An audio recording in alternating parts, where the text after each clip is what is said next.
लग्नाचे दागिने म्हणजे श्रीमंत पेशवाई दागिने, नाशिकचे सुप्रसिद्ध सराफ मयूर अलंकार सराफ।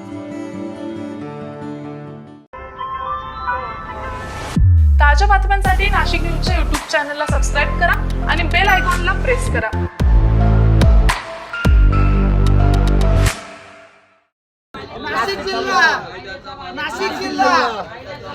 नाशिकच्या अंबड, गंगापूर आणि म्हसरूळ परिसरामध्ये 27 जानेवारीला मंगळवारी रात्री परदेशी टोळीनं अक्षरशः धुडगूस घालून पिकअप वाहन लुटत जीवघेणे हल्ले करत या टोळक्यानं संपूर्ण शहरामध्ये दहशत निर्माण करण्याचा प्रयत्न केलाय। कुऱ्हाड, कोयते यांसारखी धारदार शस्त्र घेऊन या टोळीनं एकाच दिवशी तब्बल 3 ठिकाणी सशस्त्र हल्ले केलेत। अंबड परिसरात वाहनांवर दगडफेक करत नागरिकांमध्ये भीतीचं वातावरण निर्माण करण्यात आलंय, तर गंगापूर रोड परिसरामध्ये एका चहा विक्रेत्यावर हल्ला करत दुकानाची तोडफोड करण्यात आली आहे। हा संपूर्ण प्रकार सीसीटीव्ही कॅमेऱ्यात कैद झाला असून फुटेज सोशल मीडियावर व्हायरल होत आहे। संशयितांनी पेठ रोड परिसरामध्ये एका व्यक्तीकडे पिकअप गाडीची मागणी केली आहे, पण सदर व्यक्तीनं नकार देताच संशयितांनी चॉपर आणि कुऱ्हाड या धारदार शस्त्रांचा धाक दाखवून बेदम मारहाण करत 2300 रुपये रोख रक्कम घेऊन पसार झालेत।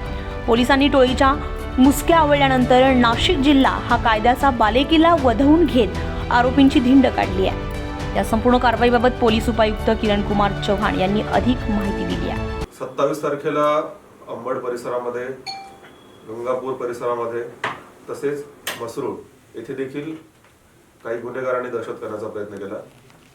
त्यातील मुख्य गुन्हेगार आहे कुंदन परदेशी।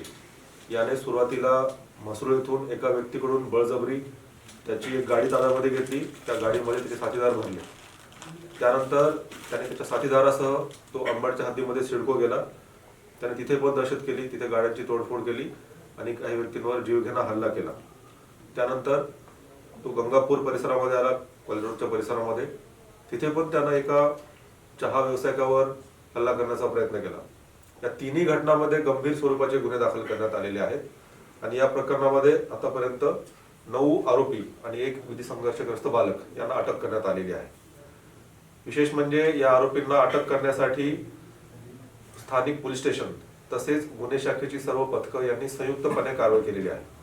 गुन्हे शाखेचं युनिट 1चं पथक, गुन्हे शाखेचं युनिट 2चं पथक, गुन्हे शाखा अंबड पथक, याशिवाय म्हसरूळ पोलीस ठाणे, गंगापूर पोलीस ठाणे आणि अंबड पोलीस ठाणे या सर्वांनी संयुक्त कारवाई केलेली आहे आणि या सर्व आरोपींना MP मध्ये पळून जात असताना अटक करण्यात आलेली आहे। या सर्व आरोपींवर गंभीर गुन्हे दाखल करण्यात आलेले आहेत आणि यामध्ये मोका देखील लावण्याची कारवाई सुरू आहे आणि यापुढे देखील जर कोणत्याही गुन्हेगारांनी शहराची शांतता बिघडवण्याचा प्रयत्न केला तर त्यांच्यावर अशीच कठोर कारवाई केली जाईल आणि त्यांना कुठलाही दिलासा दिला जाणार नाही। या गंभीर घटनेनंतर पोलिसांनी तात्काळ कारवाई करत एका युवतीसह तब्बल 10 गुंडांना अटक केली आहे। या टोळीविरोधात यापूर्वी खून, दरोडा, खंडणी, प्राणघातक हल्ला, बेकायदेशीर शस्त्र बाळगणे आणि संघटित गुन्हेगारीसह 12 पेक्षा अधिक गुन्हे दाखल आहेत। आरोपींमध्ये कुख्यात सराईत गुन्हेगार कुंदन सुरेश परदेशी, आदित्य पिंगळे, कुणाल एखंडे, हर्षल गवारे, शुभम संतोष पवार,